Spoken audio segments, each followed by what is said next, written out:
What's up, my name is GLoWhNo, and welcome to a brand new series on my channel called Forgotten Glitches. Similar to another series on my channel known as Forgotten Easter Eggs, I aim to show you glitches in games that you either don't remember or haven't seen in the first place. Today we will be covering none other than Super Smash Bros. Melee. If you're interested in seeing more content similar to this one, check out the rest of my channel's catalog and please leave a like down below. It really helps the channel grow, so let's get started.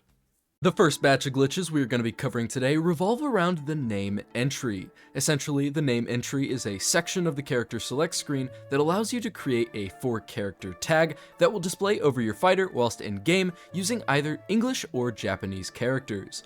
Though, what you may not know is that there are a surprising number of glitches that require the use of the name entry. On event match number 18, Link's Adventure, you will be playing as Link on Hyrule Temple, facing what seems to be another Link, but completely blacked out. A clear reference to Dark Link from the Legend of Zelda series, but stepping away from the reference, there is no skin in the game that can make your character appear completely black. So how do they do it? And more importantly, how can we do it? Well, let's head back over to the character select screen. If you change the game mode to teams and add 4 players all on the same character on the exact same team, plugging in a second controller into port 4, you can perform a little glitch that can allow you to achieve this. First, take the controller in port 4 over to the back button and hover your port 1 controller over the name entry button. Normally, this would either back you out or open the name entry screen, but if you happen to time it just perfectly, you will now notice player 4 is that exact black color. So while we have this set up, let's head back over to the character select screen. Let's say, hypothetically, you and a friend want to play as Captain Falcon, for instance, but not just any Captain Falcon, the green Captain Falcon. Well, normally, only one person at a time can have any given skin, until you perform this next glitch. Quickly have player 1 select any character in the game. I'll go with Green Falcon. Now, have your second controller select the same character with the skin that comes before or after the skin you chose. What you will have to do now is with your first controller, press B to deselect your character, and with the second controller, press either X or Y, depending on where that skin is located relative to the current one. What should happen if timed properly is you will see 2 characters sharing the exact same skin. Heading back to the character select screen, let's talk about the most well-known name entry glitch that allows you to play as the mysterious disembodied glove, Master Hand. First, plug your controller of choice into port 3.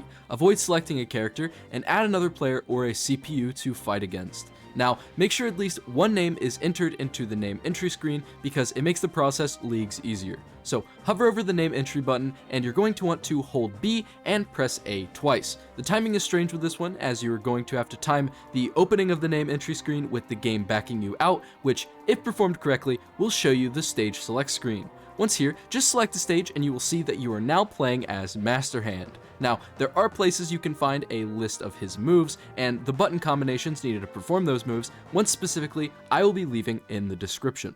So now let's cover some other glitches not using the name entry glitch, specifically some focused around characters. First, let's take a look at the invisible ceiling glitch. What you're going to want to do is have 2 people playing as any character in the game. For this example, I'm going to be using Falco and Marth. What you're going to want to do in this instance is hit Falco with any grounded move, and then whilst Marth is airborne, what should happen is Marth enters a state where his vertical velocity gets set to 0, preventing him from being sent upwards.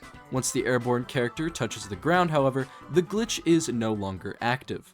The next 2 glitches on this list involve Kirby. First, let's talk about the flat Kirby glitch. So, have you and a second person select Kirby and Jigglypuff. Next, have Kirby absorb Jigglypuff's abilities, and then you will want Jigglypuff to stay still, holding B.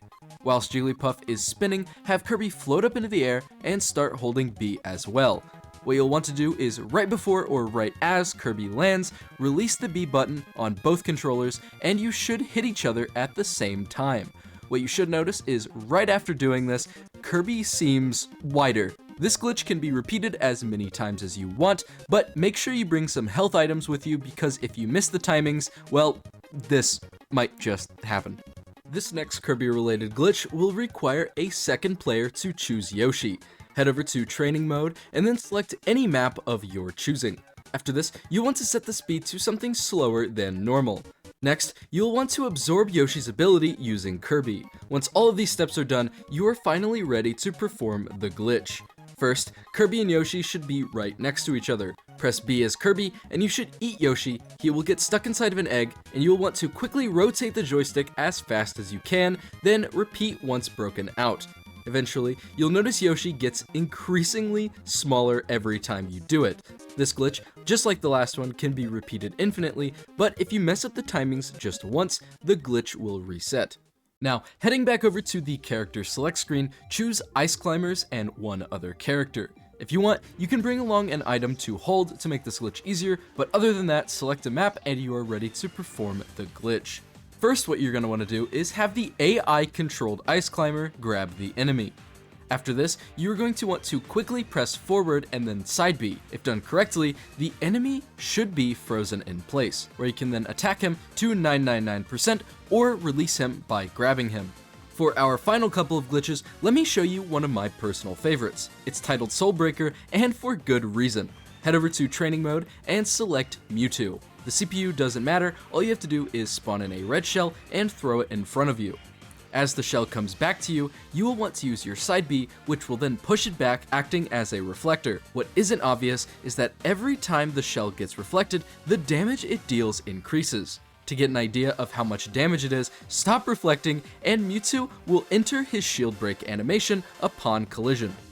Now, this last glitch will require some prefacing with another glitch. While in training mode, spawn in the Super Scope. Normally, this weapon has a limited amount of ammo, not taking long before it runs out and becomes useless. Well, if you shoot 3 shots 5 times, then fire 2 fully charged shots and have another person take control of the CPU, and as you charge your 3rd and final shot, you'll want to get hit. If all goes well, you should now have an infinite amount of ammo in the Super Scope. So, now that you understand this glitch, let's get on to the one that you've most likely been waiting for, the infamous black hole glitch. For this glitch, you are going to need 4 controllers. With those controllers attached to specific characters on a specific team. First port will have Ness on red team, second port will have Fox on red team as well, third will have Falco on blue team, and finally Peach on green team. Now, make sure you have items turned on and Super Scope as the only spawn. Quickly head over to Hyrule Temple, place Fox and Falco in these 2 positions with Peach right here. Ness can pretty much go anywhere he wants, but he has to be holding the Super Scope. Now, have Ness perform the glitch we just covered in order to have infinite shots with the Super Scope. Both Spaceys will now need to use their reflector by holding down B. Ness will then shoot the Super Scope past Fox, which will cause a reaction. Now, once it starts, stop firing the Super Scope and have Peach throw at least 15 turnips into the stream, causing them to be stuck. After this, you will then have Ness jump next to Falco, pushing him off the platform, breaking the stream. What is left should be nothing more than a bunch of vegetables spinning rapidly in a circle of doom and despair. Have Ness shoot a PK fire into it, and suddenly it somehow gets worse. The only thing left to do now is, well, jump into it, where you will either get stuck or take 999 damage and instantly get sent out of the blast zone. Now, that about does it for today's installment of Forgotten Glitches. If you enjoyed it, please drop a like down below, and maybe if you want to see more of my content, leave a sub while you're at it. Thank you so much for watching and sticking around till the end. Your support means the world to me, and I'll see you in the next one.